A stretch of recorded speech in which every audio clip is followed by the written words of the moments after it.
এখানে কুমড়ার বড়ি, ফুলকা আর ছোট ছোট পুঁটি মাছ দিয়ে ঝোল রান্না করে নিলাম।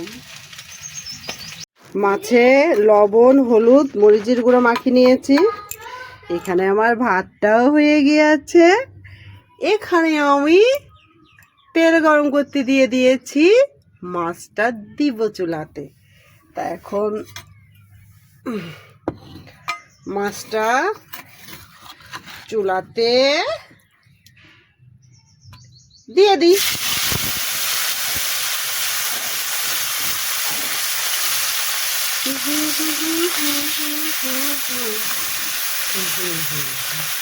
মাছটা দিয়ে দিলাম। রান্নার আয়োজনে থাকছে এখানে কাঁচা মরিচ, ধনেপাতা, এখানে ফুলকা, টমেটো, আর এখানে থাকছে গিয়ে ছোট ছোট পুঁটি মাছ। এটা দিয়ে ঝোল রান্না করা হবে ফুলকা দিয়ে। কেউ খেয়েছেন কিনা জানি না, কিন্তু খেয়ে না থাকলে আমার রান্না দেখে খেয়ে দেখতে পারেন। খুবই টেস্টি লাগে খেতে। আর এর সঙ্গে যাবে কুমড়ার বড়ি, ভুলে গিয়েছি আমি কুমড়ার বড়ির কথা। দিয়ে দিলাম মরিচ, দিয়ে দিলাম কুমড়ার বড়ি। আমার মনে ছিল না যে ভেজে তুলবো, এখন ভেজে তুলে নিচ্ছি। এবার দিয়ে দিলাম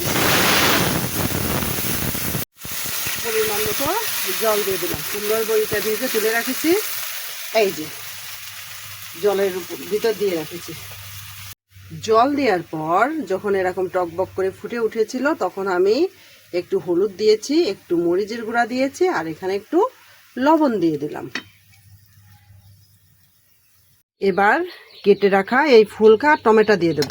টমেটোটা পরে দেব আর ফুলকাটা আগে দেব। ফুলকাটা সিদ্ধ হয়ে গেলে তারপরে টমেটো দেব ঝোলে। ফুলকাগুলো দিয়ে দিচ্ছি আমি।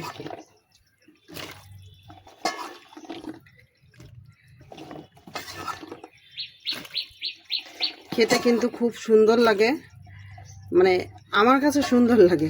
কারণ কেউ খেয়েছে কিনা আমি জানি না। এইভাবে ফুলকা দিয়ে ছোট পুঁটি মাছ রান্না।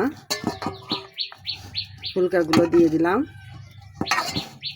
আমি ভেজে রাখা বড়িগুলাও দিয়ে দিলাম।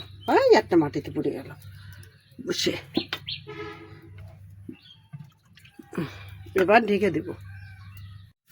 এই যে ফুলকা বড়ি যখন জাল হয়ে গিয়েছে, তখন আমি এই যে ভেজে রাখা পুঁটি মাছ এটা দিয়ে দিলাম।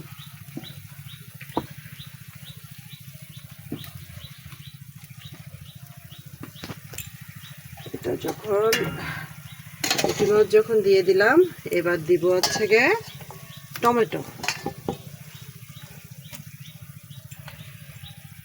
টমেটো যখন দেওয়া হয়ে গেল, এবার দিয়ে দেব ধনেপাতা।